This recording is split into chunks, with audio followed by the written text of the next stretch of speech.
So they come in here empty. Yep. And then they go out through these doors full. Exactly. This is the beginning and the end. Beginning and the end of the process. It's the circle of beer. Circle of beer. Exactly. All right. So here on the management side, we look at the forward-looking plan, we get all the raw materials plan, and then it really gets handed to our team members. So those raw materials get delivered, they start it, they brew it, they ferment it, they age it, they filter it, they put it in cans, bottles, kegs, and then our logistics team picks it up from the stretch wrapper and makes sure that it gets onto the truck in perfect condition to go on to some of our Tier 2 warehouses or the NSLC and a few of our other customers in perfect form. Tell me a bit about your staff. We say generations of great brewers. We have some individuals here are third and fourth generation of their family working at the Oland Brewery. So they really own it. They are our institutional memory. They make the beer every day, in and out, and they take such great pride in making this product and making sure it gets to everybody in the way it's meant to get to them. Because at the end of the day, our consumer wants a damn good beer. So we literally take bottles off of the market, we clean them in-house, and then pack the beer on it. And that all goes through very extraneous quality control throughout our areas. And the final cleanup of the bottles actually happen in a machine that's called the soaker. We call it the soaker. So we have many different bottles that come in. So this is one of the next one bottles that came in. Has the labels and whatnot on it. Goes in through the process, comes out looking like this. So the label's gone, any foreign objects from the bottle are gone, Yeah, foreign any objects, bacteria. any bacteria. And even before the bottles come here to the soaker, there's two machines called the bottom saws. So we have two operators up there picking out bottles that aren't quite even ready to go in the soaker. So bottles that have foreign materials, that are a little bit broken, thick, that won't even go in the soaker, they'll take those off the line to make sure that soaker-ready bottles are coming in. So this soaker is a giant bottle washer. It's a giant bottle washer. This machine can give us, can literally handle around 20,000 bottles just right now to give us that's it exactly, to give us a capacity of 70 hectoliters. And these ones are ready, just getting filled up then. Exactly, so this is at the start. They will go out, go around, get inspected.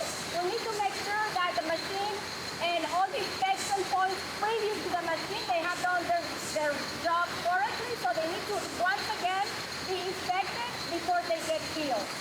Take me through, like an employee, a run of the day for an employee coming in here who's working in the packaging in your in the department you guys are working in. What kind of stuff do they do? Well, for myself, when I come in, if I'm on the labeling machines, we would start our meeting here around 7. We'd meet for 15 to 20 minutes. Again, find out safety, performance. Also, we go over our schedule for the day, what we're going to be running. Okay, are we running cases? Are we running 2-4s? Are we running 12 bars? Are we running Oland Export, Budweiser, Keiths? We get the materials necessary, bring them to our station, and get ready to rock and roll. So we start with the cooker.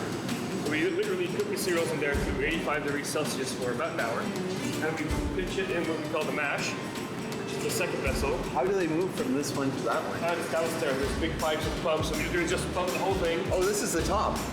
Yeah. There's more down below. Oh, there's 2 or 4 down below. Okay, I get them. 2 or 4 down below. So, get the rice in the cooker. About an hour later, we put it in the mash, where the malt is going to be already mixing with water and heating up. Once that's combined, we're going to bring it to what we call conversion temperature, which is around 71 degrees Celsius. Yeah. That's where we're going to keep the beer for about an hour. If that process is complete, we're going to set it to the water tub. Basically, just a big filter. The grain is going to create a bed to filter itself through, and then we're going to rinse it with some more water. Once that's done, we're going to bring it to the kettle, where it's going to boil for about an hour. Then we're going to bring it to the hot work tank. We're going to basically pump it really fast in the hot work tank to create a vortex. That vortex is going to allow all the proteins that were coagulated during the boil to settle in a cone in the middle, settle out of the wort. And then we're going to cool it to be able to pitch yeast in it for the wort to ferment. So now we're in the fermenting cellar. Our main one. We also have another one upstairs. So this is where we have 14 of our 16, 10 of our 16 fermenters? 10 of our 16 fermenters down here. This is where after the wort has been cooled, this is the kind of tanks that we're going to put it in. add some yeast to it, and let it ferment for about a week. This one, there's about, 1,000 hectoliters in there? How many bottles of beer is in 1,000 hectoliters? About 300,000.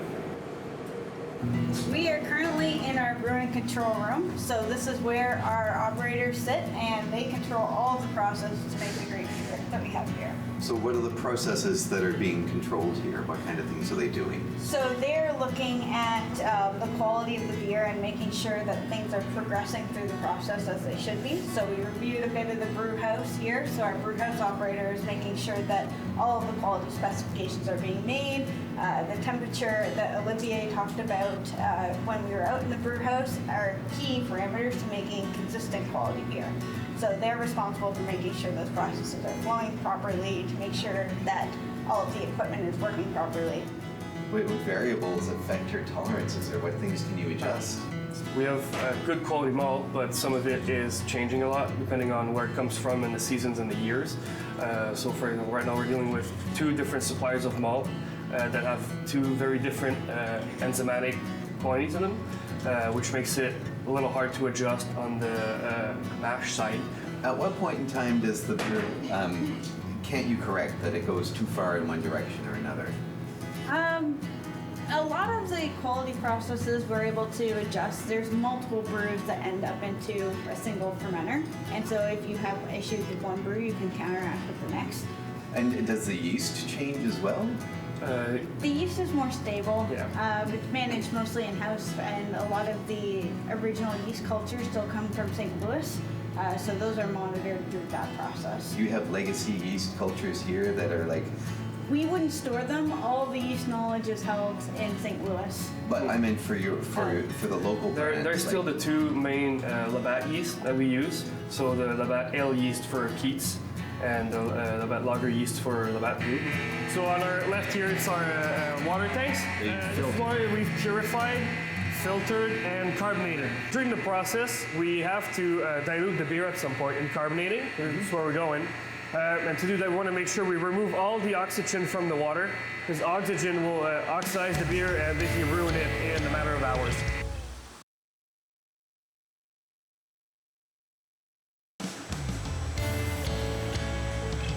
This brewery's been here a while, eh?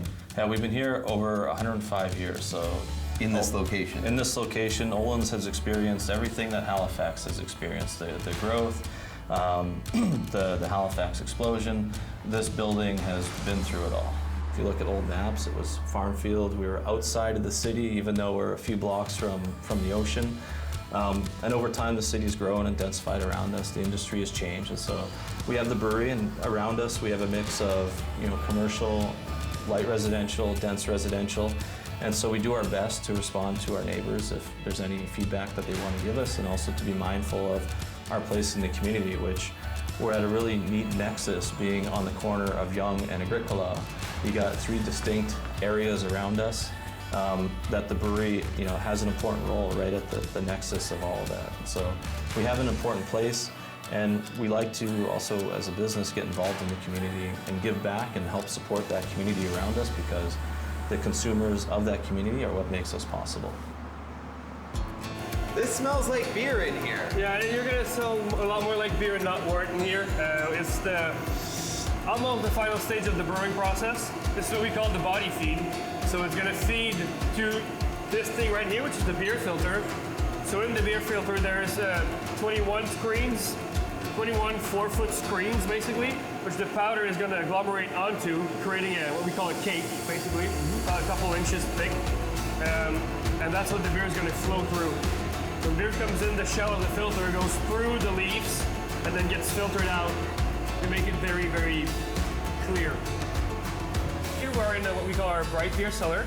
So after this whole process we've shown you guys, the beer is getting filtered. After it's been filtered, we bring it in these tanks here, which will rest here for a couple hours to a couple days, depending on how packaging goes. But this is basically beer that is ready to be packaged into cans and sent to people to be tasted.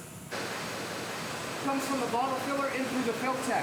The radioactive material in the Filtec makes sure that the bottles are going to be filled to the right spot every time. If they're not, the machine will kick them off into the reclaim line. Once they're on the reclaim line, they're going to be emptied and refilled again. But through the whole process. So we can reuse the bottles again in the same day.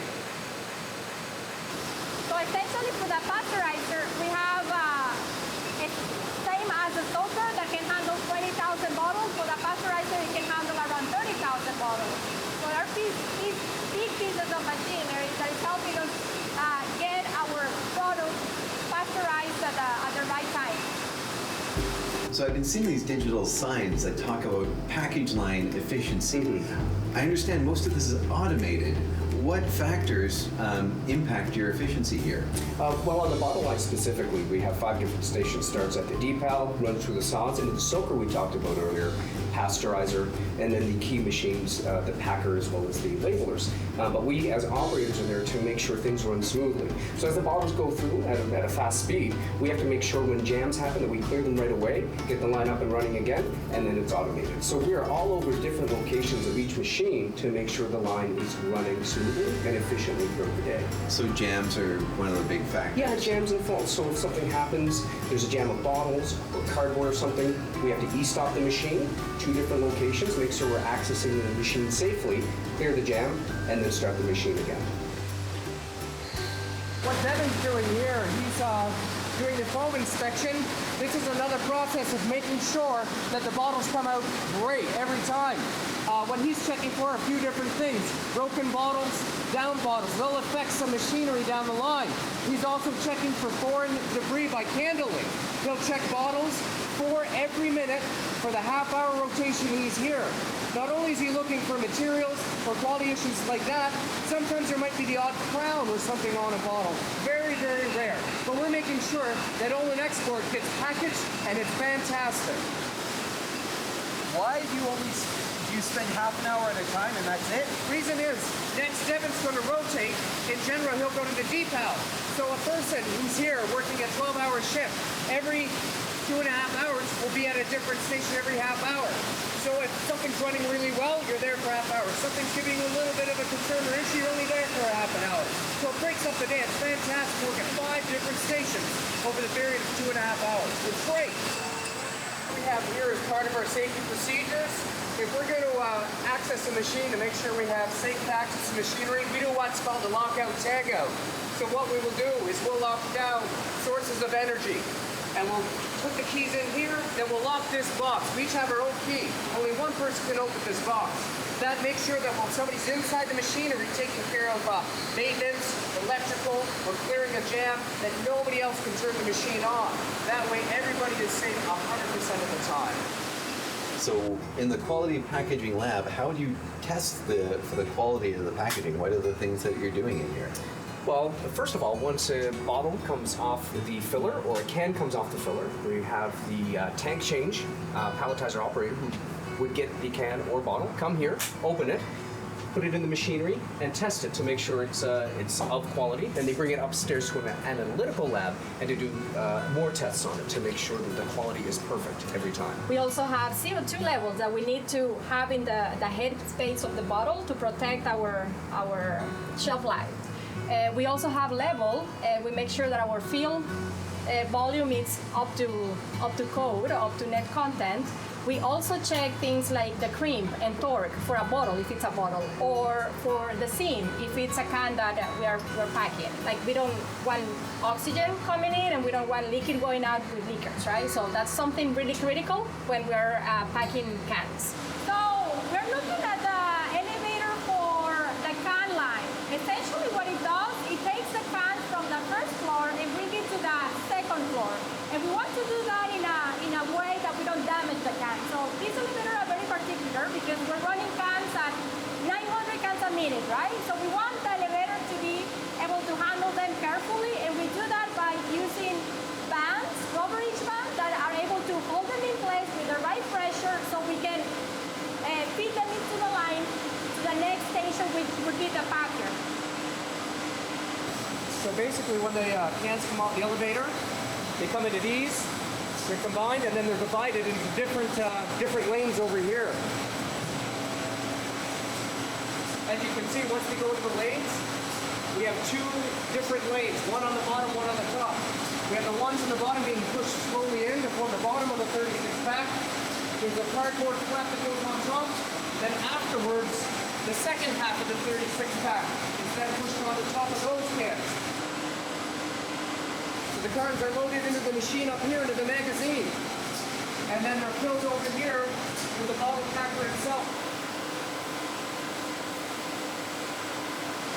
Once the flap is sealed with the hot glue, they come here to the conveyor, and they go up to the last stage, the palletizer.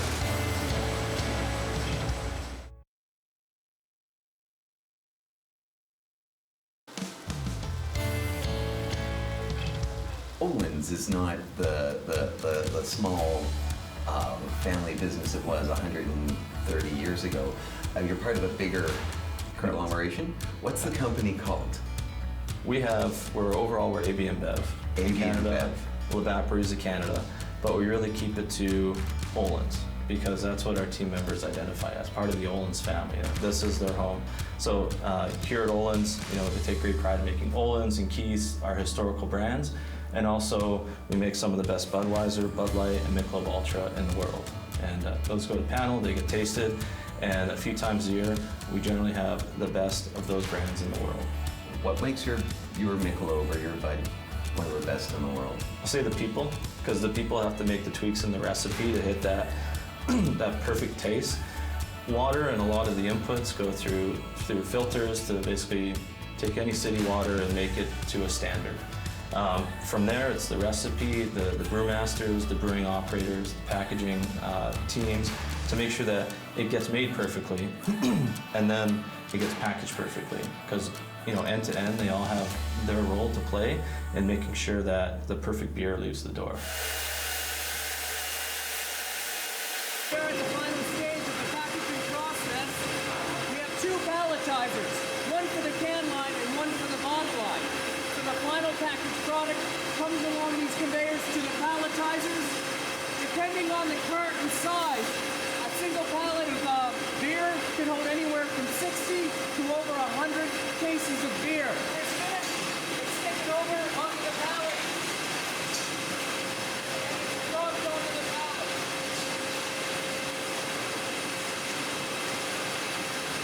Oh. Patterns are pre-programmed into each machine depending on the size of the case. 16s, 18s, 12s, 2-4s. That one. Right there we have a small issue. This could be a fault later. We may have a palletizer operator come to fix this fault. It's happening right now, eh? The machine is stopped. The red light will go off. In the can packer door that we saw, the operator will come here, stop the machine, remove the key, start the machine up again for safe operation. So everything here is interconnected. Everything on this bottle and can line is interconnected. And you all depend on each other, and you all need to make sure you're keeping each other safe and moving along. We absolutely do. We're one big part of the team, Everything we do, we work together to package the best beer in the world.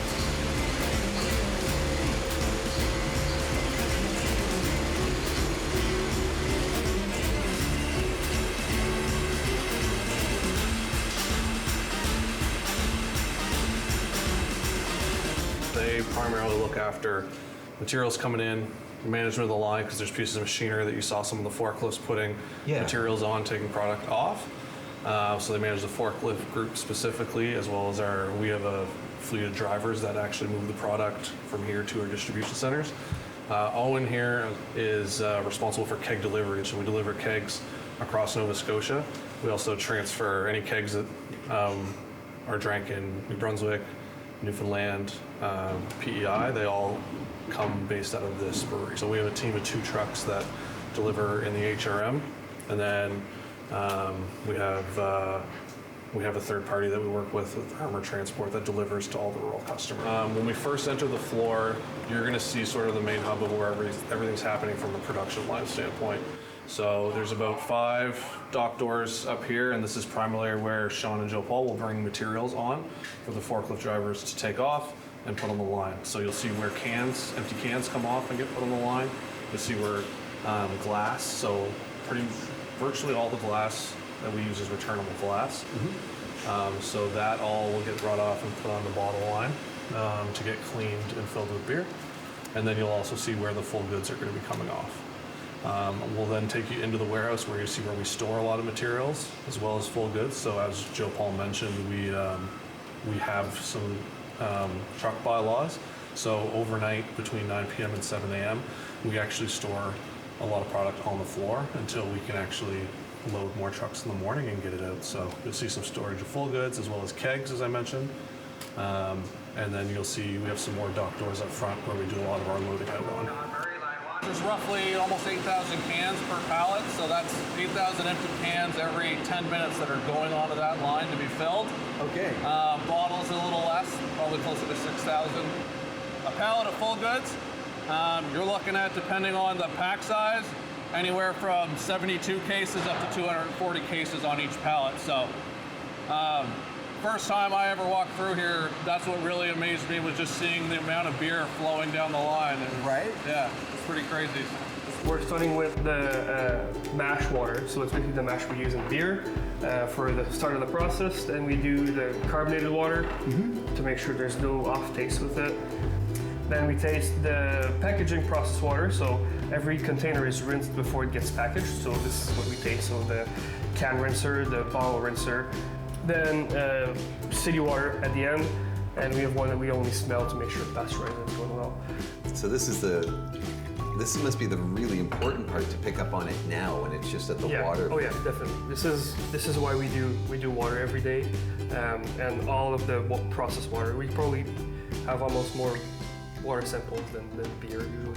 So you must always be aware of and working on your palate, like your sense of smell, your sense of taste and sensitivities. Is that something that you cultivate here? Yes, it's definitely something you need to cultivate and to work on. I would say to train a good taster, it takes probably about 3 years of getting used to it, picking up on defects, because you don't see defects a whole lot, and when you don't know what you're looking for, it makes it really hard to taste properly.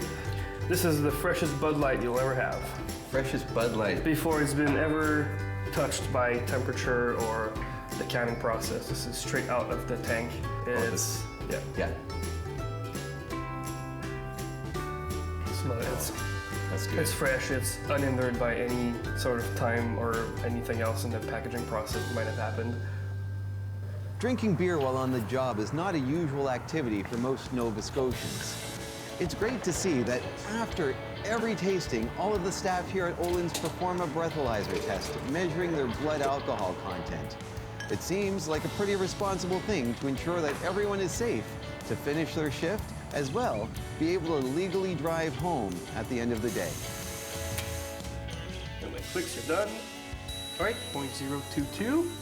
And what's the local? Local limit, I believe, is 0.08, like most of Canada.